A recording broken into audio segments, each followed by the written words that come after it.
What does it mean to read?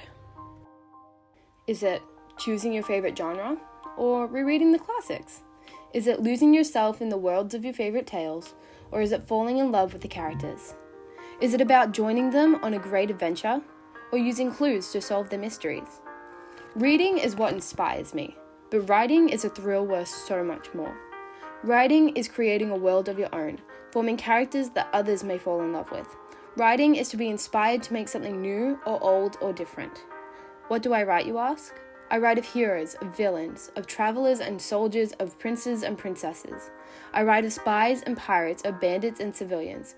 I write of magic, of epic journeys, of courageous women and cowardly men, and vice versa. And I write of things I dream to be and places I wish to go. Writing is my escape.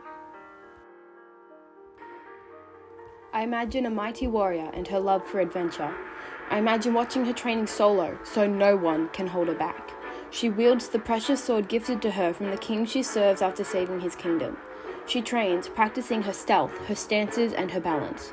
She trains with her sword and her staff, using them individually and then together. She is fixed on being perfect. She must become the best. I imagine her every movement as she works her way to the top. I imagine the adrenaline rushing through her as she prepares for the mighty battles she will one day fight and the evil villains she will one day conquer. But of course, warriors cannot fight forever. When she reflects on her lifetime and decides to retire, I must instead think of a delicate princess as she takes her afternoon stroll in her garden. I think of her beautiful crown, a symbol of her royalty, and of her long, wavy hair that blows in the wind as she walks. I think of her beautiful gown with gems that sparkle and of the warmth of the perfect afternoon sun. I think of her curiosity and interest as she plays and explores. I think of her smile and her joy as she dances alone in the garden, humming her favorite tune. And of the fun she has in the freedom outside her castle as her mind wanders with the thoughts and dreams of a prince she met just a few hours before. She smiles and waves to the gardeners as she explores. But of course, the sun must set on her beautiful afternoon walk. And so, when the princess returns from her walk, I must instead imagine a curious poet, a traveler, a storyteller. I think of her most treasured possession, a leatherback book that holds the tales of her lifetime.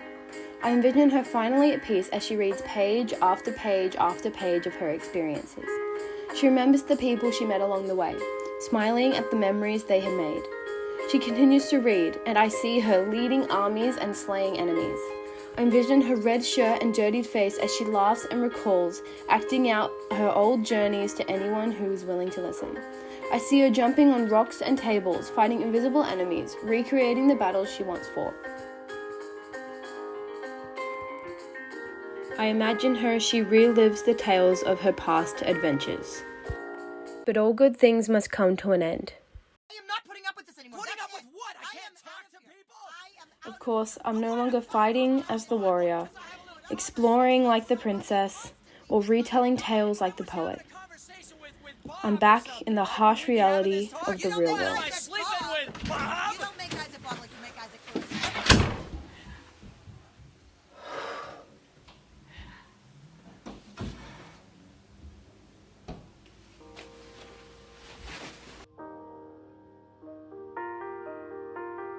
I do my best to ignore my parents' screams that come beyond my bedroom door. I open my book and decide to write. I write of the adventures I just undertook, and I hope that one day the world I escaped to will belong to someone else.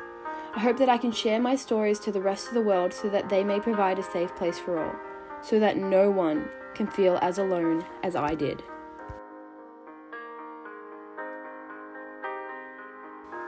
So, what's your escape?